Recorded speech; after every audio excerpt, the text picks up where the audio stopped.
জনাব তারেক রহমানের সভাপতিত্বে জাতীয় স্থায়ী কমিটির জরুরি সভা অনুষ্ঠিত হয়েছে। এই সভায় জাতীয় স্থায়ী কমিটি ইতিমধ্যেই আমাদের দলের গঠনতন্ত্র অনুযায়ী দলের ভারপ্রাপ্ত চেয়ারম্যান জনাব তারেক রহমান চেয়ারম্যানের দায়িত্ব গ্রহণ করায় সন্তোষ প্রকাশ করেছে এবং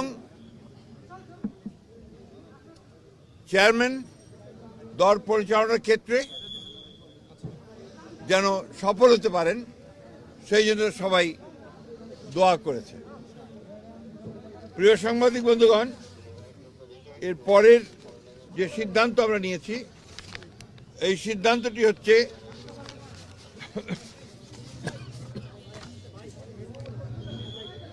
নির্বাচন কমিশনের অনুরোধে বাংলাদেশ জাতীয়তাবাদী দলের চেয়ারম্যান জনাব তারেক রহমান আগামী 11 জানুয়ারি 2026 থেকে জাতীয় নেতা মৌলানা আব্দুল হামিদ খান ভাসানী ও 2024-এর ছাত্রগণ অভ্যুত্থানে শহীদ আবু সাইদ সহ অন্যান্য শহীদদের প্রতি শ্রদ্ধা জানানোর জন্য তাদের কবর জিয়ারত এবং কিছু পারিবারিক দায়িত্ব পালনের জন্য দেশের উত্তরাঞ্চলের কয়েকটি জেলা সফর করবেন বলে সিদ্ধান্ত নেওয়া হয়েছিল।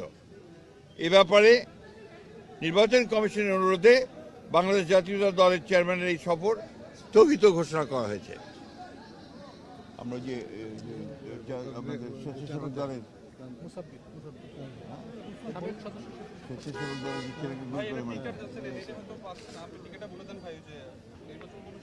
আপনারা ইতিমধ্যেই এই খবরটা সবাই জানেন।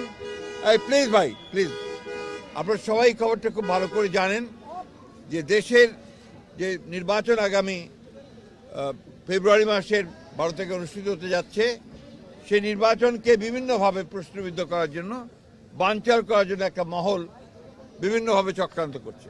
তারা ইতিমধ্যেই আপনি জানেন যে উসমান হাদিকে গুলি করে হত্যা করা হয়েছে। একইভাবে বিভিন্ন জায়গায় রাজনৈতিক দলের নেতৃবৃন্দকে, বিশেষ করে বিএনপির অনেক কয়েকজন নেতৃবৃন্দকে গুলি করা হয়েছে এবং তারা শহীদ হয়েছেন। এবং গত কয়েকদিন আগে স্বেচ্ছাসেবক দলের সাবেক সদস্য সচিব দক্ষিণে না উত্তরের সদস্য সচিব, সাবেক সদস্য সচিব মুসাব্বিরকে গুলি করে হত্যা করা হয়েছে। আমরা ইতিমধ্যেই এর তীব্র নিন্দা